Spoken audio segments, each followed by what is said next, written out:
So you want to start live streaming, but you don't want to break the bank. Well, I got a couple of tips and advice that I can give you if you just want to get your toes wet in the realm of live streaming. Stay tuned.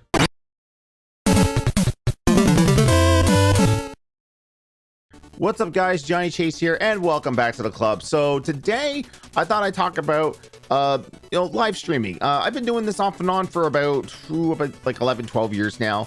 Ever since I saw this guy named Jason Love, aka Man vs. Game, playing games on a site called JustinTV. Yes, I'm that old. So JustinTV was the predecessor to Twitch TV. JustinTV was basically live streaming. Didn't have any other real like theme or format. You just did whatever. And a lot of people focused in on gaming. So then they decided to, have an offshoot. It's like, if you want to continue gaming, go to twitch.tv. JustinTV will be more for the IRL, just chatting style of streaming.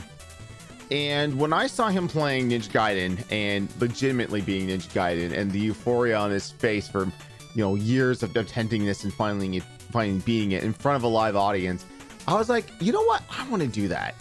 What do I need to do? We'll start researching. You need all this software. You need all these microphones. Now, with him, he had a pretty decent webcam, a green screen, and I don't know if he still uses them, but he has one of those, TED Talk microphones plugged into a mixer. Then I started researching more, and then, through following him on social media, I saw his layout and all these mixers and stuff, and I was like, wow, this is gonna be really expensive to get into, right?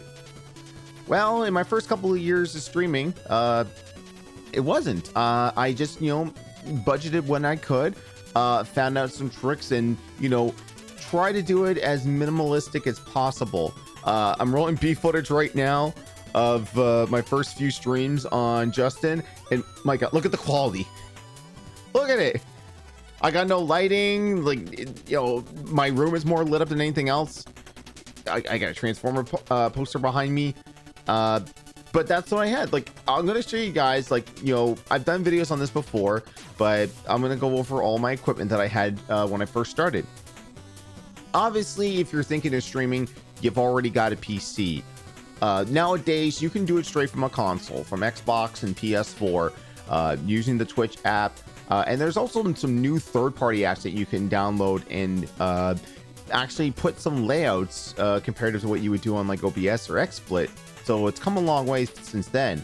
But when I first started off, XSplit was still, relatively new. There was in an open beta, so everything was unlocked from the get-go. There was no monthly or lifetime membership for these softwares. So I used that.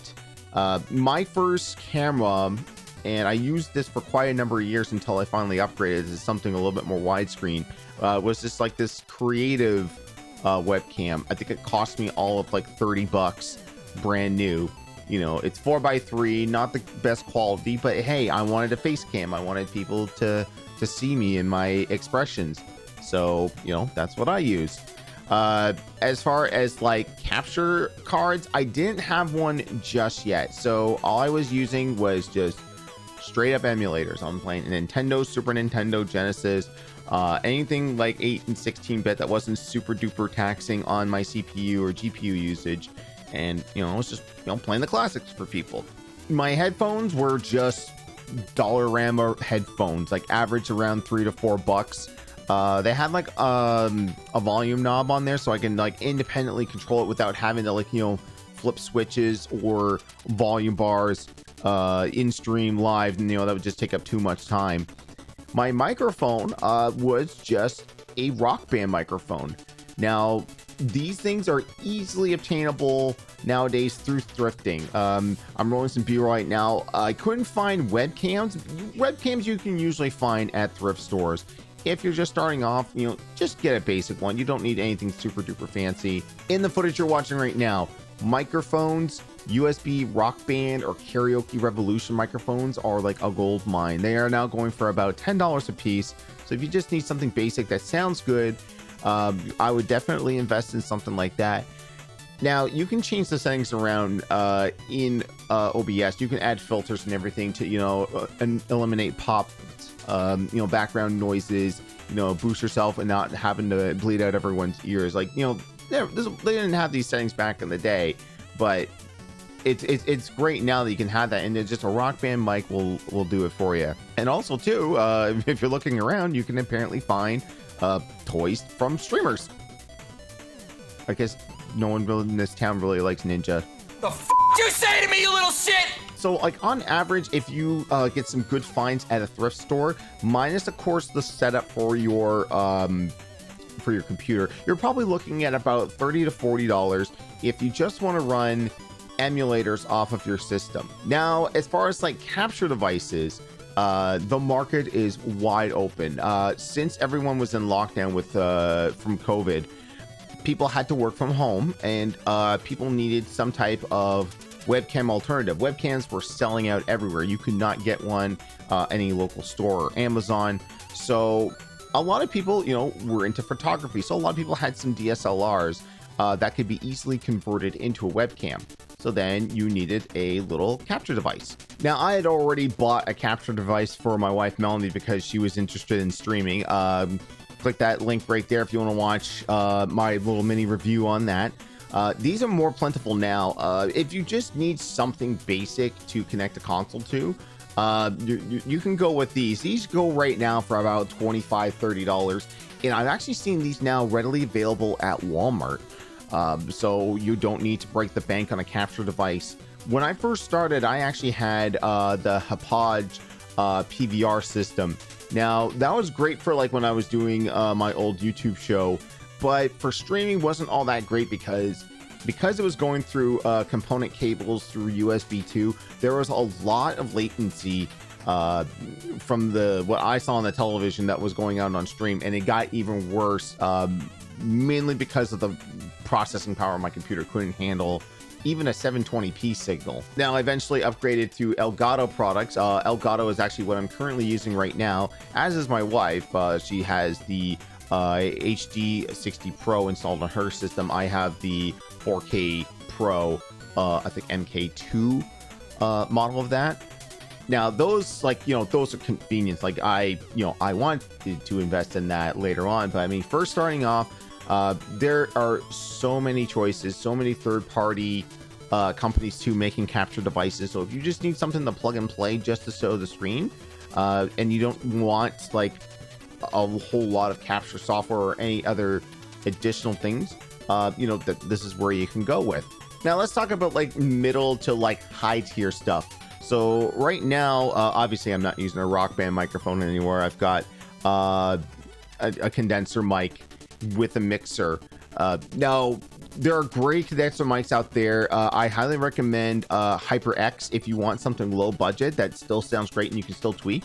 My wife uses the HyperX Solo Cast microphone, and it actually works out really well comparative to the mics that I've used in the past. Now they served me well, but I can't emphasize enough though that there are way better options now than going with the Blue Yeti, whether it's the tall one on the stand or the Snowball mic, which I used for numerous years, as well as my wife.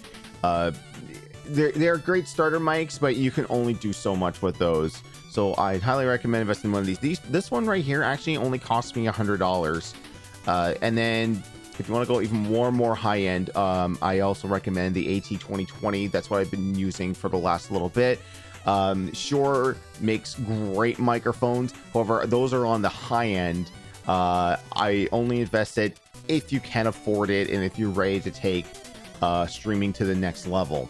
Now, of course, let's go into the high end. Now let's go into the medium and high end when it comes to your camera. So as I said before, getting cameras like this are pretty easy nowadays. I mean, a lot of people are going back to work, so they don't need to be on Zoom calls or Skype calls to do, video conferencing. So a lot of people are starting to give those webcams up. But if you want something with a little bit more higher quality, obviously you would want to look at something with 720p widescreen or 1080p. Very few cameras in this day and age, as far as like desktop USB webcams, can really go beyond 1080 60, and max you're going to get 1080 30. I'm using the Logitech C920. In the past, I've used, I believe it's the C28.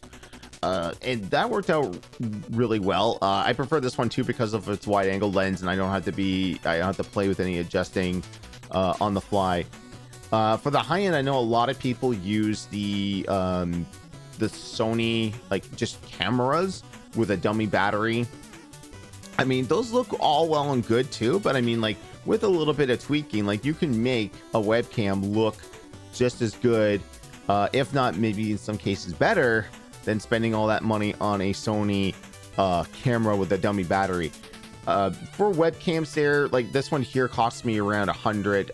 They're now getting into that range, close to around 250, depending if you want one that's now going to shoot in 4K. With a webcam, unless your sole focus is like being on camera with no gameplay, let's say if you're just a just chatting streamer, or if you're doing a podcast, yeah, you might want to invest in something like that. But I would stick with just like the middle tier stuff. Like if you just want to show your face on camera and then play around with the settings a little bit in OBS or XSplit, then you start to, then everything will look good. With the high-end stuff, what I've researched, that a DSLR will run you into the high hundreds, even thousands, and that's not including any of the other accessories. There's lenses, you need to get like a specific tripod, or even like shoulder pods as well, and that can probably break the bank, so I wouldn't invest in that.